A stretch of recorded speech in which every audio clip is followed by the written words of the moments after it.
City Skylines convinces, among other things, with an outstanding support for modification.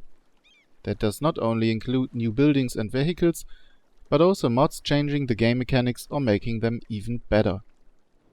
But these mods can also be an unpleasant source of errors, when after release of an official game update, the author of a mod doesn't manage to make it compatible with the new game version. And mods changing game files in a way that the game can't be started without the mod anymore are another, slightly annoying topic. But there are some mods we shouldn't start a city without. Let me introduce you to some, at least in my opinion, very important mods. The included improvements on the traffic AI allow changes on how the pathfinding of the vehicles work. For example, we are able to define how often a vehicle recalculates its route. The first option, minimum space lane, specifies how much space a lane has to offer at minimum in order to be included in route calculation. Congestion cost factor. Okay, at the moment I have no clue what that means. I just know that this value shouldn't be too high, because vehicles start to take insane detours to avoid congestion. The documentation is the downside of this mod.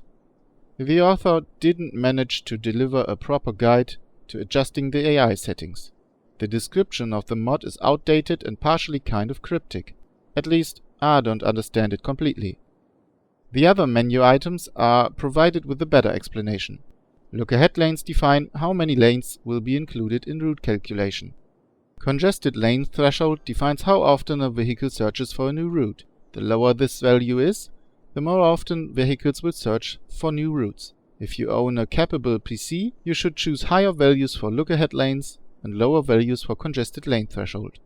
While the AI mod improves the general use of lanes, the traffic manager tools are downright essential for the micromanagement of traffic. Switch traffic lights. This tool allows us to remove or rebuild traffic lights.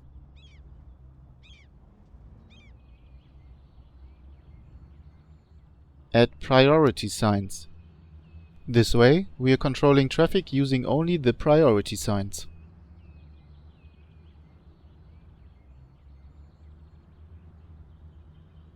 Timed traffic lights. Timed traffic lights take traffic management to a professional level. If we want to define separate traffic lights for every single lane at a traffic lights crossing, we can do it here. We are also able to adjust several traffic lights in a row to set green phases. With the right traffic lights management, we can control even heavy traffic with ease. Change lanes. This is the original lane editor of the Traffic Manager mod, but we use this tool only if we want to change the direction of the bus lanes. For every other lane editing, we are using the alternative lane editor, which we can access via pressing Alt and clicking on Change Lanes. Now we are able to define where vehicles are allowed to change lanes. This tool helps us to prevent vehicles changing 2 or more lanes at once. Warning: all changes we're doing with this tool need some time to take effect. Active vehicles won't follow our changes before their route is calculated again. Vehicles will always obey the lane settings active at the time of their spawning until their route is recalculated. Add remove crosswalk. We want a crosswalk in front of a school? With this tool we can put additional crosswalks on the streets. But note that crosswalks at crossings can't be removed. Clear traffic. This menu item removes every pedestrian and nearly every vehicle in the game. This is very helpful if we want our lane changes to take effect immediately, or if our streets are completely congested. Disable despawning. Disabling the despawn mechanic is a real challenge for the traffic of our city. City Skylines usually resets vehicles stuck in traffic jams for too long. If we disable this mechanism, vehicles stay where they are, and we can see whether our traffic is really running well or not. Note that this function has to be enabled at every loading of a save game. Conclusion: highly recommended. This mod is just essential for real traffic control in City Skylines, and it can be deactivated or removed without any problems.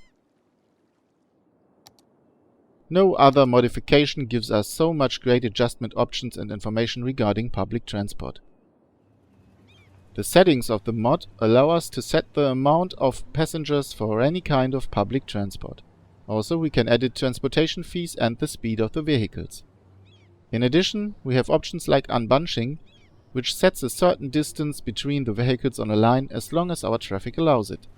And we can define if we want to let our budget determine the amount of vehicles on a public transport line or if we want to manage it manually. We can also change the depot where vehicles come from. And if we have downloaded some new types of vehicles from the Steam workshop, we can assign them here too. The list of stops shows the number of waiting passengers, and if we click directly on a stop, we get a lot of additional information about passengers and the efficiency of the stop.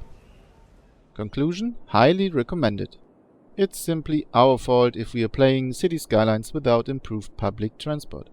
Not only this great mod offers options to reduce the number of vehicles on the streets, it also gives us very much detailed information, so we are able to work on perfect public transport in our city.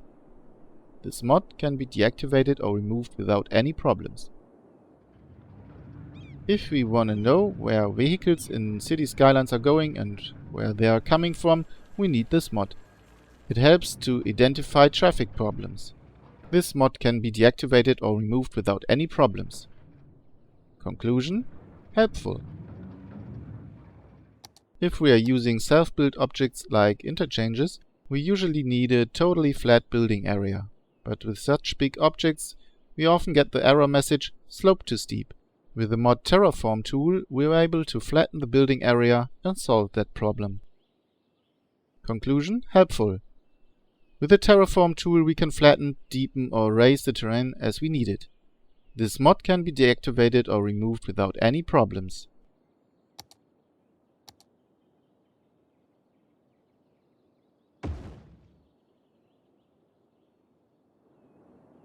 After we have unlocked the 9 districts officially offered by the game, we can buy additional 16 districts with this mod and get much more space for our city. But a word of caution: the bigger the map gets, the better our PC needs to be.